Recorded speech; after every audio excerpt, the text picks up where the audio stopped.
name is Julia Rogers, and I will be introducing our speakers.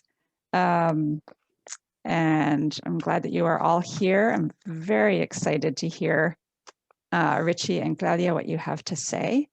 Welcome to Decolonizing the Training Experience, what it is and how to do it, with Richie Koenig and Claudia Miranda. Richie Koenig is a queer Peruvian fourth-year PsyD student at the Wright Institute in Berkeley, California.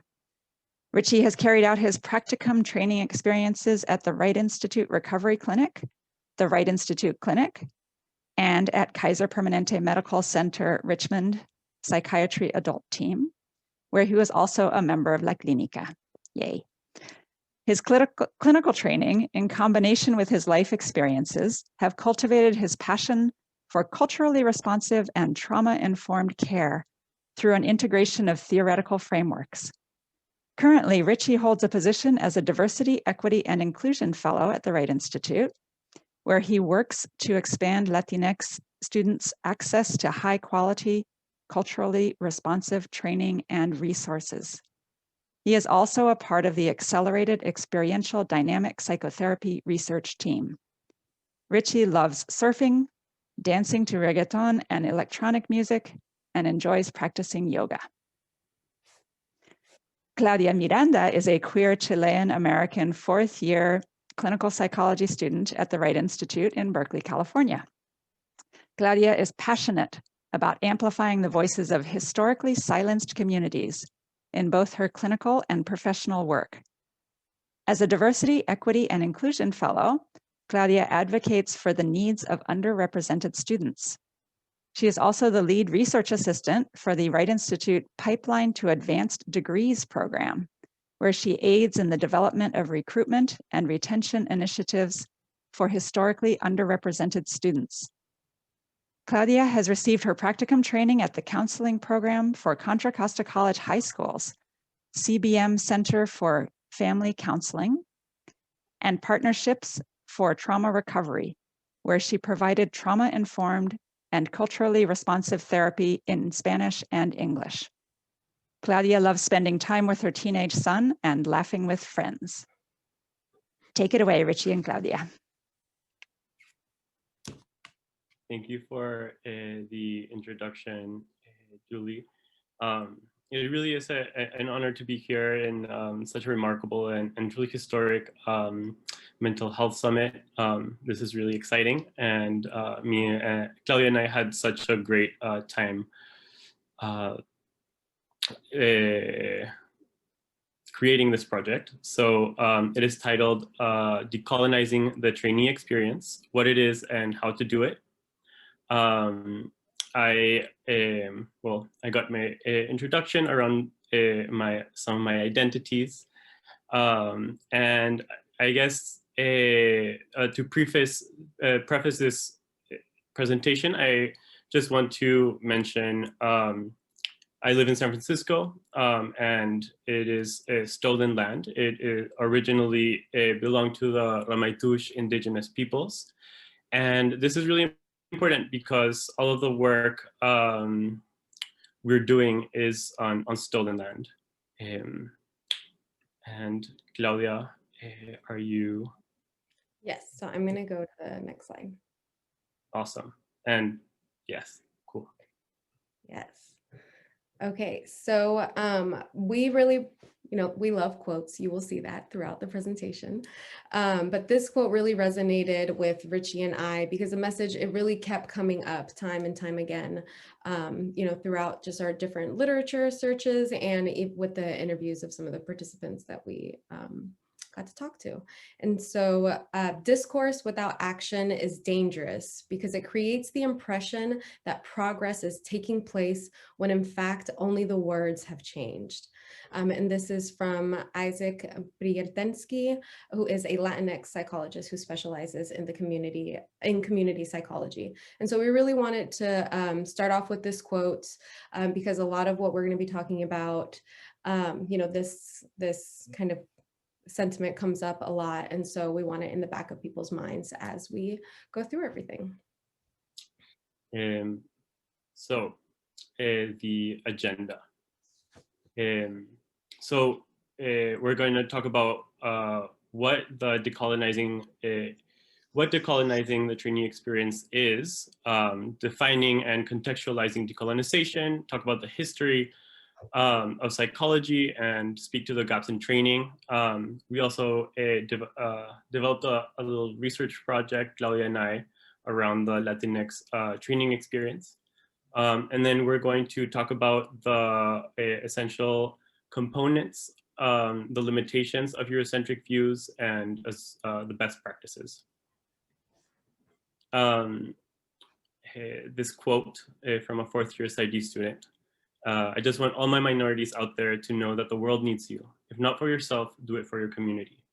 And this was a message for future clinicians from this participant. And yeah, throughout today's presentations, we'll be using all these quotes that came up in our research, and they really highlight the themes that were prominent. Our research involved 8 participants that range from second-year PhD and PsyD programs to early career clinical psychologists, and they were located across the nation in New York, Connecticut, Texas, Georgia, Illinois, and California. They all identified as LatinX and had worked with LatinX clients. It was semi-structured interviews that were conducted through Zoom. Some of the questions were, how have you experienced yourself integrating your identities to your clinical work, and what support did you get throughout the process? Did your program have core curricula that stems from Latinx professionals? And what about other indigenous forms of healing? If you had absolutely no barriers, how and what would you do to change your training experience and enhance your professional development as a Latinx clinician? And the last one is speaking to the, did you experience your supervisors initiating dialogues around your identities and how they interacted with your clinical work? Kind of like instead of you being the person that is bringing it in.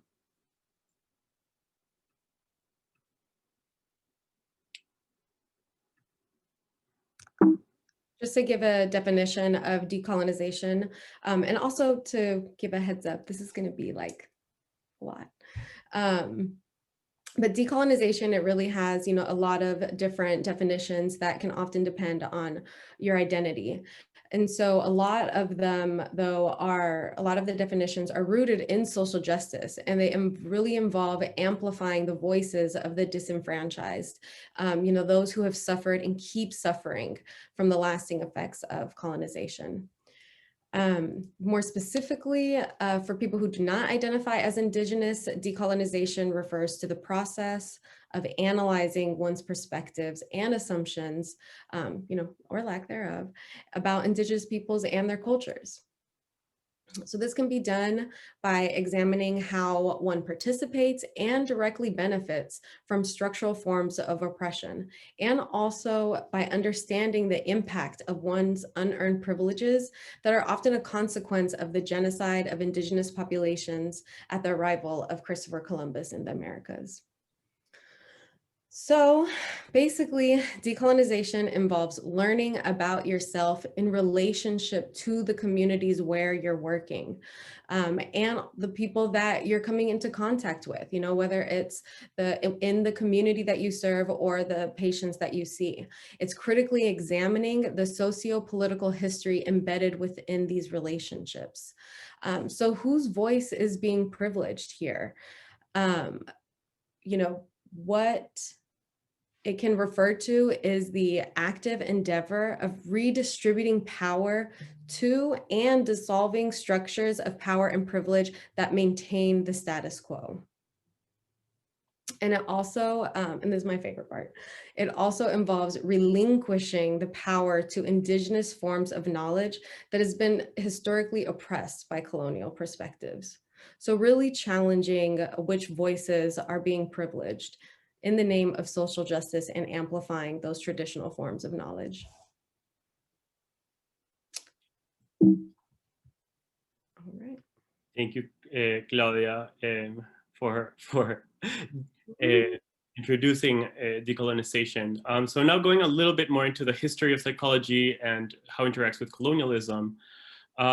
Speaking again to individualism, you know, psychology, the art and science of psychology is historically a Western white European, it has that origin, right? So for this reason, psychoanalysis and behaviorism, which are the two primary branches of science, or two primary branches of psychology, contributed to this view that mental health was located just within the individual through thoughts, feelings, and intrapsychic processes. And so psychiatry and psychology place this emphasis on individualism at the expense of other explanations of mental health that consider social and environmental factors. And because of this, then the therapist became this like expert in helping people achieve self exploration and liberation, but without considering a social and cultural context. So the main takeaway here is how social factors and structural inequalities need to be critically examined or run the risk of perpetuating colonial power structures. This quote here by a participant, it almost felt like a joke. I don't know why you don't see why this is important, is the participant, who identifies as white-skinned Latinx clinician, was speaking to her supervisor about conflicts of power involving race and class with her brown-skinned patient, and that closely reflected Latin American social and structural inequalities, and it was completely dismissed in supervision.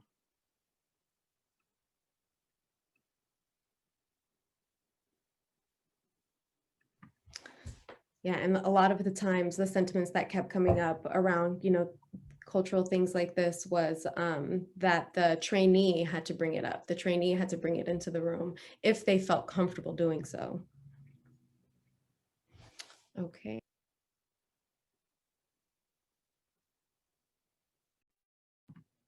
So colonialism and multiculturalism. So I don't know if I was just muted. Was I just muted? I was. Okay, because I said something about, so I was saying that like with the interviews that came up in the quote, that a lot of times it was the trainees that had to bring up those kinds of cultural factors and things in the supervision dyad, even if, or oftentimes only if they felt comfortable doing so. Okay, so now with colonialism and multiculturalism, multiculturalism, we definitely don't want to downplay the, you know, really great impact and quantum leaps that multiculturalism, that framework has, you know, given to psychology. You know, it is a movement in psychology that, you know, it came up in parallel to the civil rights movement and really needing to put special attention on communities of color and on multiculturalism and the, and how there isn't a, you know, one size fits all form of or framework for looking at different communities. And so, yeah, the framework though, it isn't, you know, it isn't perfect. And so if you're not careful, it can emulate the existing structures of power and privilege that that really keep the legacy of colonialism, you know, persisting in a lot of the clinical work that we're doing.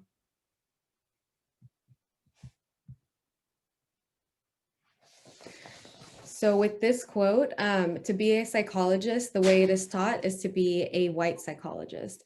And this was another participant and really speaking to, you know, a lot of what is in the core curriculum at, you know, the different programs and how multiculturalism is talked about, and like whose perspective is it coming from?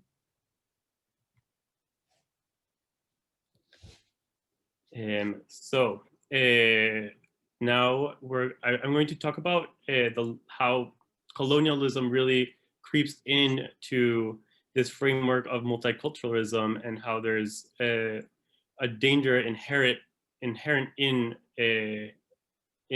this framework that is so persistent in PhD programs, ID programs, hospitals, community mental health settings, and also private practice.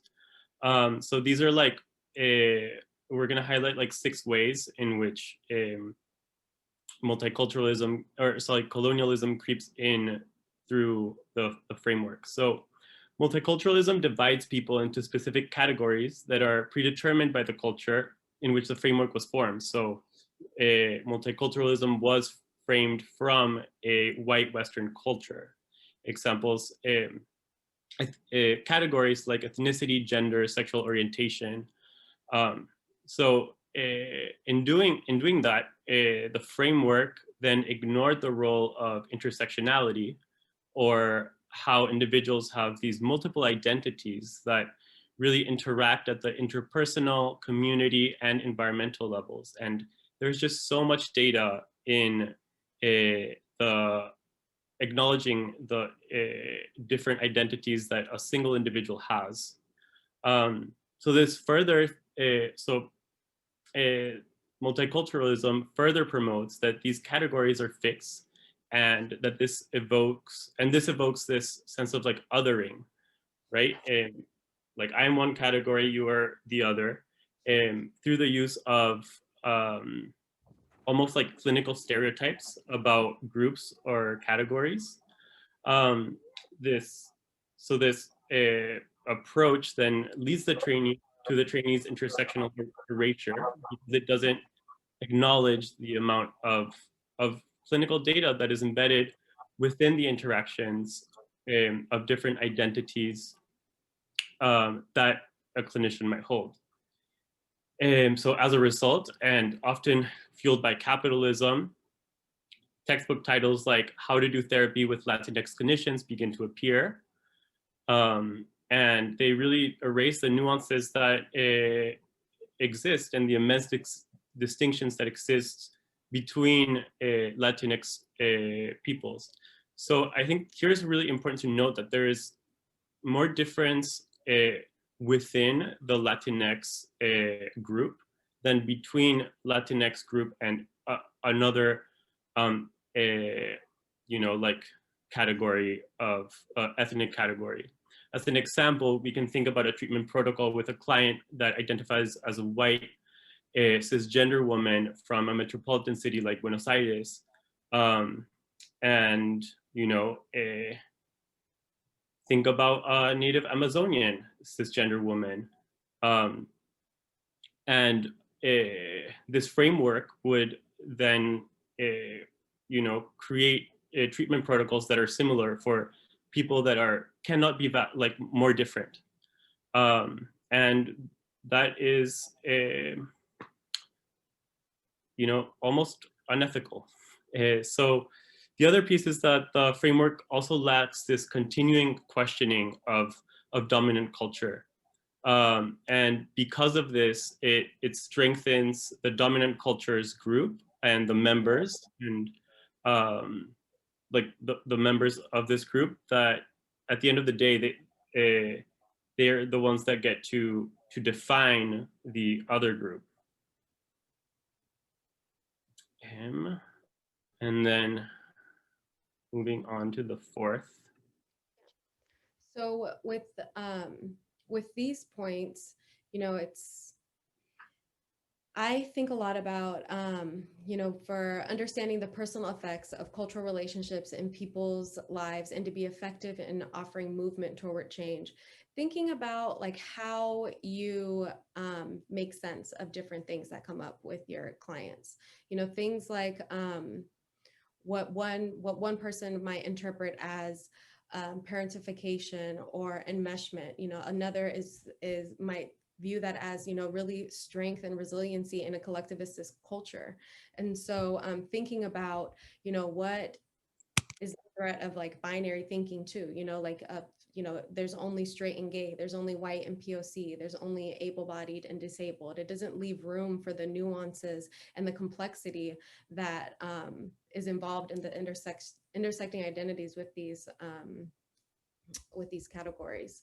It also implies particular groups are marginalized, and due to their marginalized status, they're then seen as disenfranchised and victims and targets, instead of really thinking about the power and strength that goes into, having to face, a life of disenfranchisement and still persisting and still persevering and still showing up.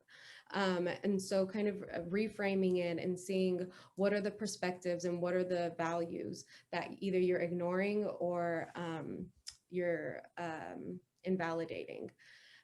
So really think about whose multicultural perspective are we prioritizing, are we privileging, and who is being protected by the framework too.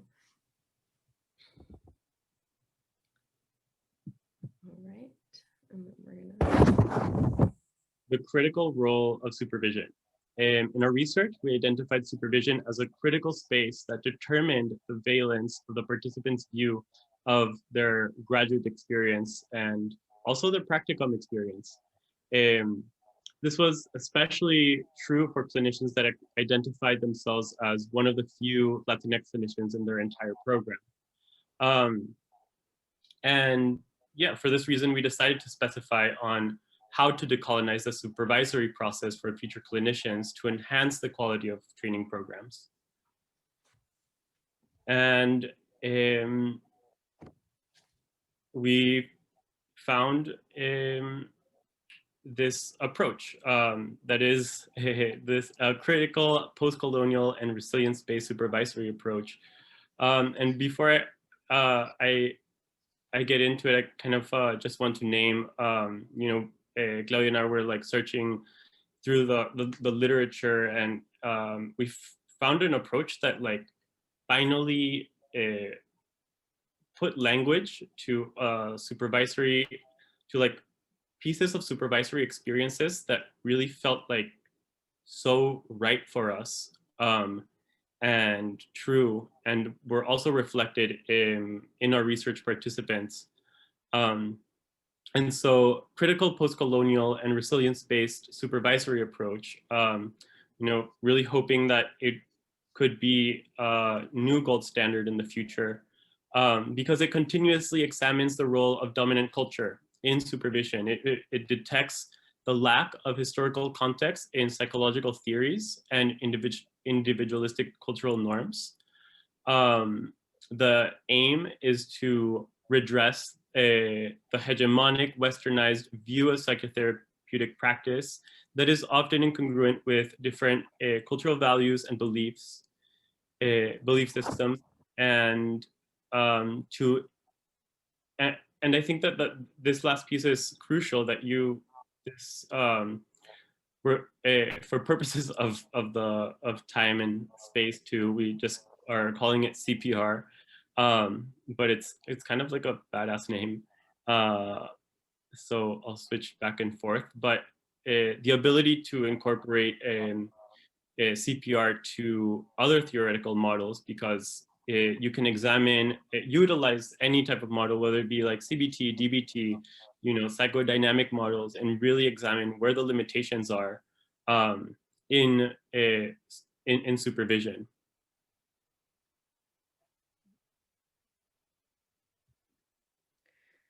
All right, so going into some of the core components of the critical, post-colonial, and resilience-based approach.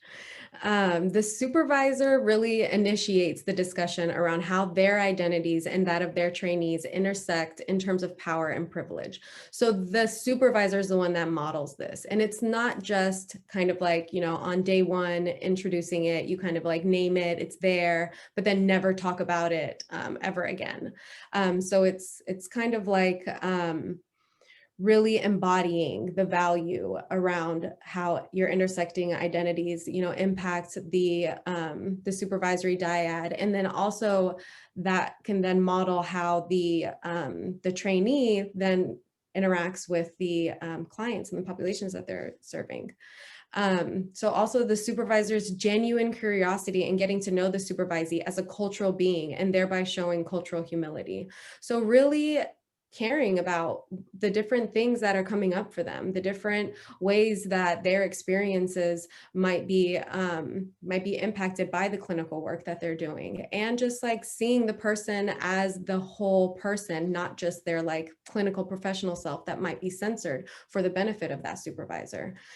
So showing that genuine curiosity, like a lot of like what we heard when from the participants is when supervisors would do this was the sentiment around feeling seen as their whole self. So trust building, you know, we're going to go into relational safety soon, but through the supervisorial intervention of appropriate self-disclosure. So sometimes, you know, self-disclosure might be like frowned upon with some frameworks, but in some instances with the supervisory relationship, if the supervisor self-discloses something about, you know, their training experience or like something that they went through, it can really lead to validating the experiences of the trainee and modeling for them too. And also, because this is happening simultaneously between both, there's further development that happens on the supervisor level and also on the supervisee level. With that, the supervisor's responses to this trainee self-disclosures emphasize this trainee's strengths in their process of professional development. So it's not just self-disclosure for the sake of self-disclosure. It's really self-disclosure that is for the benefit of the professional development of the trainee. So also continuous attention to the socio-political and geographic context of the training. So what is going on? What is going, especially right now in these times, you know, there is a lot that's going on that impacts us as human beings that is going to be brought up in the room. And so there has to be space to talk about that, and not like you're going to work through that. You know, supervision isn't therapy, but it's naming it and knowing that it might have an impact. And so professional development of both the trainee and supervisee are involved. You know, as psychologists, we never want to stop learning. We never want to stop growing.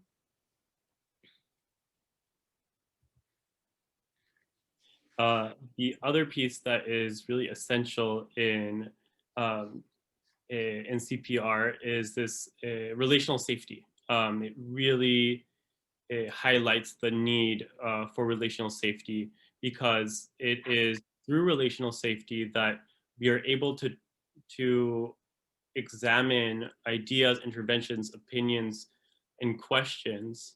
And when relational safety is established, and you know, it continues to strengthen throughout the training year, then there's an opportunity to consider different factors. It really kind of like slows time down in a way, because you can begin to think about dynamics like intention versus impact, like how you say something to your supervisor and what your intention was versus how it lands on the supervisor, and also on the other way around, how your supervisor says something and they might have like meant something else, but it felt differently. Maybe it was a microaggression, and then you can work through it in the supervision, and so it really kind of creates a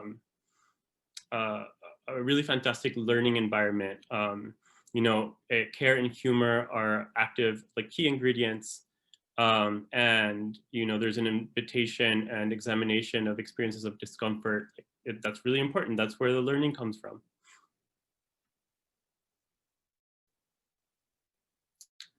All right. And so in the process of assessing the current gaps in the training experiences of LatinX student clinicians, one thing or a few different things that you can do is really examine how multicultural practices have been streamlined in your agency. Is it something that, the LatinX clients go to the LatinX clinicians? Is it just like 1 or 2 questions on the intake form? What really is your site doing or your agency doing to really embody the values that, that a lot of the places promote?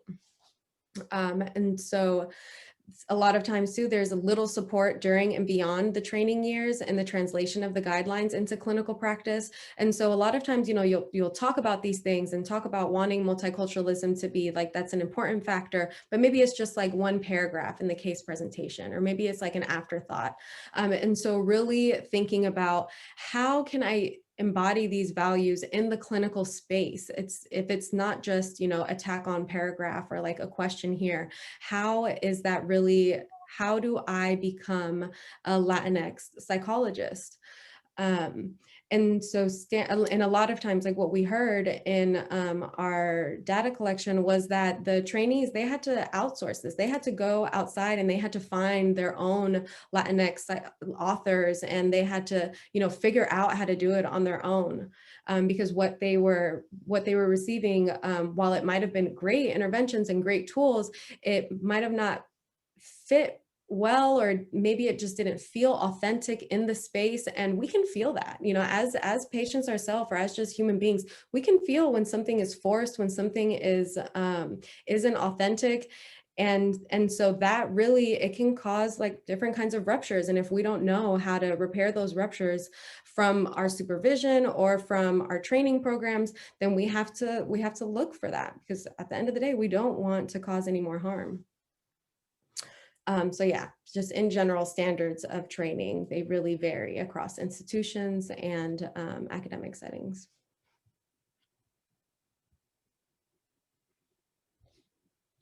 And yeah, this slide, students in psychology training programs reflect the future of the profession. They look to faculty in their academic and clinical institutions to model their future practice, their research, and their teaching.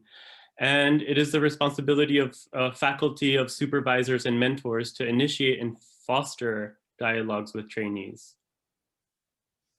And so decolonizing your training program, you know, more action items. So these are components of creating a decolonized training program that we gathered from literature and from our research. First, it is fundamental to reconsider who is given an active role in training environments. Who are the training directors? It's important to examine the work of the supervisors, the work of the mentors, and most importantly, like to really get to know how the knowledge is being delivered. It is also essential to review hiring processes and the allocation of supervisors to training programs. All of me. Yes, and this serves as a means to correct current biases that exist in hiring processes that discriminate against Black, Latinx, and other POC professionals. And so, you know, Claudia and I were just like discussing future research to know, you know, how many Latinx training directors exist in the U.S. today, and how many Latinx supervisors exist in programs today. Another important factor is the training curriculum. Training curriculum involving psychological research and models of clinical practice usually rely on a majority of white psychologists. So by establishing core curricula that stems from Latinx professionals, the training program will then release white clinicians from holding clinical authority, and then provide the merited attention to the professional voices that shouldn't have been left in the margins in the first place. As a last indication, mentorship programs should be obligatory.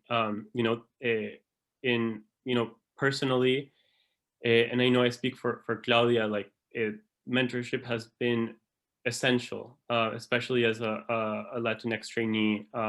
And, you know, I'm so grateful to all of the folks at La Clínica and at Kaiser, because, you know, they're all such huge mentors, and they really showed me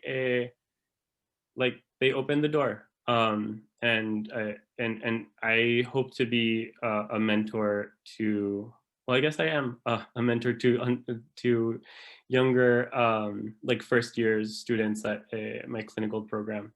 And in our research with Claudia, like all of our participants mentioned how important and vital mentorship, whether it was informal, it was actually all informal, but that was a key factor in their success. Yeah. Yeah, whether it was just consulting with a peer, you know, of like, okay, I feel this is what's going on in the room. Like, I don't know, is that normal, you know, and just really getting like that validated experience from your peers for sure. And sharing resources too. Yeah. Mentoring, key. Okay.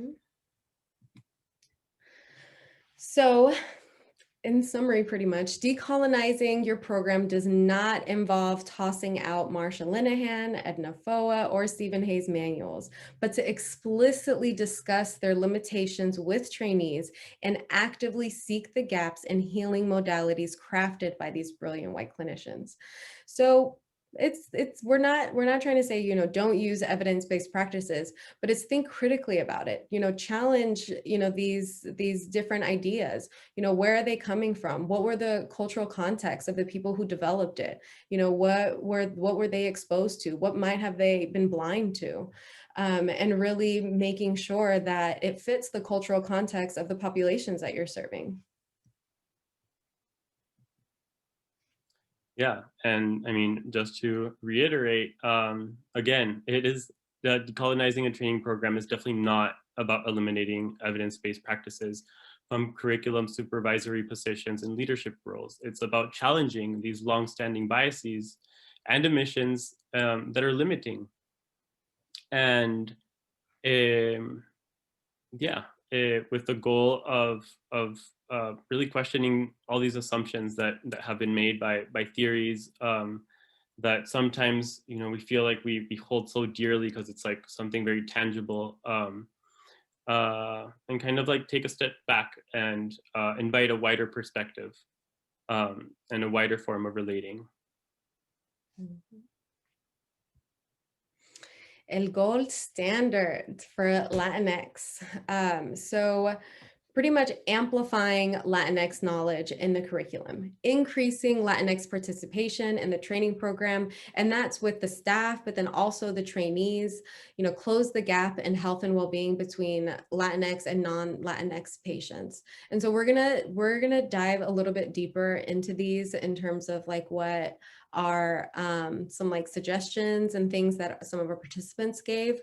But really with these, you know, you want to think about what theories and interventions are preferred, privileged, prioritized, and who wrote them, and these kinds of things, they really result in having clinical psychologists who are more aware of, they're more engaged in, and they're more invested in changing the social factors that contribute to a lot of the mental health, concerns that are coming up in the populations we're serving.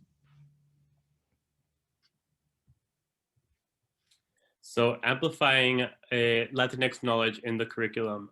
So these, I think that, you know, these are suggestions by our participants. Definitely including curriculum interventions, history, and contributions from Latinx clinicians. There's plenty of countries, one of our participants mentioned, there's plenty of countries in Latin America with fantastic psychology programs, and we don't have to reinvent the wheel. The material is there. More opportunities to meet con profesores of color who can talk to their experience in grad school, and hear more ways of how other Latino students have made it. So like more communication and mentoring. Highly encourage every training site and clinic to be informed of history, structures, people, politics, business, leaderships, and think about the impact this has on mental health. Vocabulary, linguistic, clinical abilities. And one participant mentioned that this class that focused on unconscious bias in which, and Claudia and I found this quite fascinating, where in the class, the students interviewed each other and they analyzed and observed their reactions to the other person's identities, and how, like, the implicit unconscious reaction to the other person's identities, and this should be like obligatory, because this will make I feel like it takes years for some therapists that I've met to like get there, and yeah, it's just so important. Yeah. Okay, and then with increasing the Latinx participation in training programs, experiential and consultation groups that are in Spanish, that are taught and led by Latinx professors, or even Latinx student clinicians that have been doing the work. A lot of the things that they spoke to is that, like, your clinical self has been in Spanish, your training or has been in English, your training has been in English, everything you're reading in is in English, these models are in English.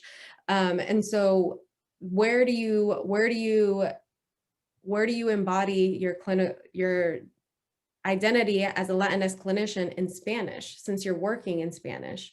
And so it should be mandatory to get supervision and didactics in Spanish if you're expected to see patients in Spanish. And it's not hard to come by, kind of along with following the money, see where are your values. And a lot of times you can figure out where the agency's values are by following the money. So exposure to Latinx psychologists and mentorship early on, like that was something that, came up a lot, that a lot of times, like, we didn't get exposure to Latinx authors or different Latinx psychologists until we went to like a conference our third year or something, and so really having this be early on, like in undergrad. And there was a student who, they did have this kind of exposure really early on in undergrad, and then they were really surprised by this lack of representation in PhD programs. And a lot of times it's not just the lack of representation within like the adjunct professors and, but among the full-time staff and the, directors of the clinical training and things like that. Like where do we see ourselves represented, and in what positions of power do we see them represented, and what messages are those communicating? So anyways, being surprised or by the lack of representation, but then more opportunities to meet con professors of color again. And then speaking to the mentoring component too, there was a participant who had a friend. It was an informal mentor that showed them the ropes. It was a Latinx upperclassman. And so, they kind of, they had learned throughout their program that you go to this faculty member if you want this opportunity, and, that helped them really get set up. And it's such a collectivistic value that, to pass the baton and to pay it forward. But sometimes that can be really difficult if there's only a few Latinx clinicians sprinkled throughout different cohorts in the program. So yeah, thinking about how to intentionally connect students with each other too. And finally, like closing the gaps and thinking about closing the gaps in health and well-being between Latinx and non-Latinx white patients. And one of the participants who now for internship is at a site that is specific to Latinx patients, and works just with supervisors and psychiatrists and social workers in Spanish. He just was speaking to how it was, the quality of care was just finally felt like adequate. And yeah, speaking to access to wraparound services in one place, and Spanish consultation groups and peer consultation groups in Spanish or bilingual, they really lead to developing a lot of these skills, and also translate into being able to work in a team and also they integrate the LatinX interdependent cultural model, and like really mimic, not mimic, but like it really is, you know, like a Latin culture being created professionally. And research time and time again shows that, you know, having these diverse perspectives in the classroom benefits all of the student trainees, not just, you know, the POC or Latinx ones. Okay, that brings us to the end. Yeah, and yeah, I don't know, you know, we have around like 8 minutes, and I'm wondering, Claudia, if you'd like to, maybe we can answer some of the questions in the chat, and also if you would like, we could share a little bit about like our experience and what we're doing right now at the DEI office. Mm-hmm. Yeah. Do you want to, let me stop sharing so that I can get a better view. Okay. There is a question about where people can find more information on the CPR, more literature on the CPR supervision or CPR in general. Yeah. And Jax did post something, but if you know more, that would be great. Yeah, so CPR was initially, its roots is in critical theory. And then this one clinician from Johns Hopkins, Pilar Hernandez, adapted it to supervision. And then, you know, just, and it seems quite recent. I'll put her name.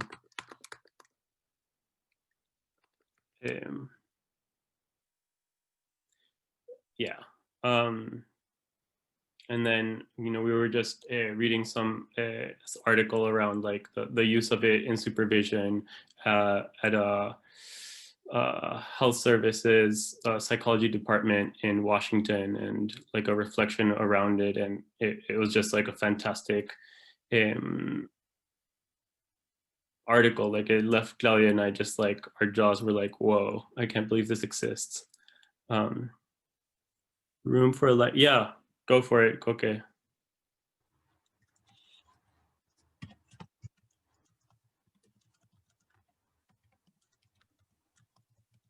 Koke, you should be able to unmute yourself. Thank you so much. I am so inspired by this, Claudia and Richard. And Claudia, I'm a fellow Chilean, by the way, just so you know. And and so welcome to Latin. Y ganamos. Okay, so I wanted to thank you, and I also wanted to say that so many of what you share with us today, I've been working for a long time in this, and it's new. It's like I haven't come across so many of these ideas, and you're saying something that I should know by heart at this point, right? But it's just so at the margin, you know. We're always picking up pieces here and there. So this conference has been life-changing for me.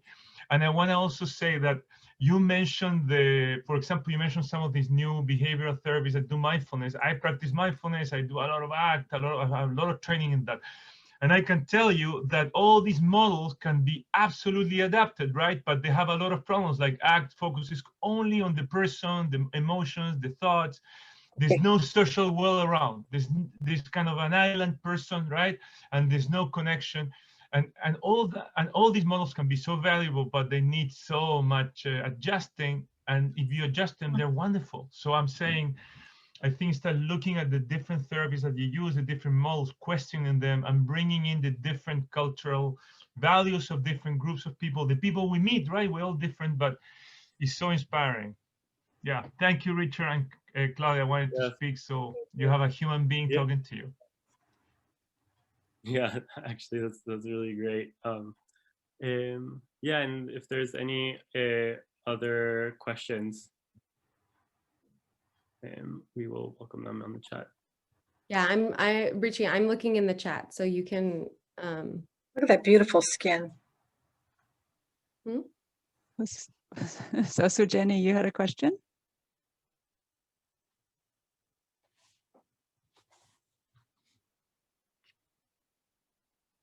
I have a question if someone doesn't have one. So Jenny? Oh, so sorry. I didn't know if I could mute. I was typing. I'm really sorry. So I'm not showing myself because I didn't do my hair. So I'm kind of in the reverse situation where I'm the Latinx person and all of my interns are usually white. And I really try to implement, like, because I'm aware of the power dynamic, even in supervision, where it's me showing them these things that are not shown in school. And sometimes it feels awkward on my part because I don't know how to not make them feel awkward. And I know that's me. But sometimes so that's where I'm like, I don't know if I'm like shoving this down your throat, how much you're absorbing. Like, does this make sense? How are you applying it? Because I don't feel that they see me. They see, I think they're just seeing me as you're the Latinx person and you have to talk about this because it's relevant to you as opposed to I'm like, this is relevant to me as well. Does that make sense? Yeah, definitely. I think that's such a good question, and the perspective that you're bringing in is really particular. And what comes up for me is, you know, if you prefacing perhaps like supervision with like an approach like post-colonial, like critical post-colonial and resilience-based framework, like speaking about it with a supervisee and the, you know, getting excited around like the possibilities of this framework and how, hey, like discomfort is like a huge part of it. But also, you know, like being aware of yourself as a, you know, the only like, sometimes it can be isolating if you're the only Latinx clinician or supervisor, and it can take a lot from you. So I guess that's like the other piece that, you know, being aware of that, how much you can give, but the discomfort is where the learning really comes from. Thank you. We have just about a minute left. I want to thank everybody for coming. Thank Richie and Claudia so much for everything you've shared. This has been absolutely wonderful, and it's great to learn from you.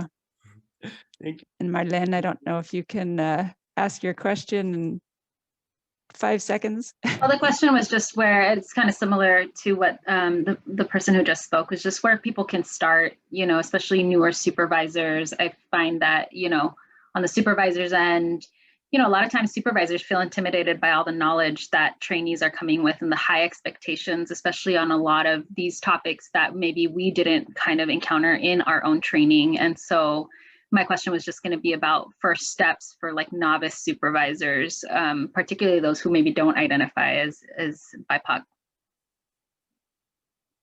I actually think a lot of what we were speaking to before is good. Like, start at the discomfort. Where are you uncomfortable? When are you uncomfortable? And really like examining that.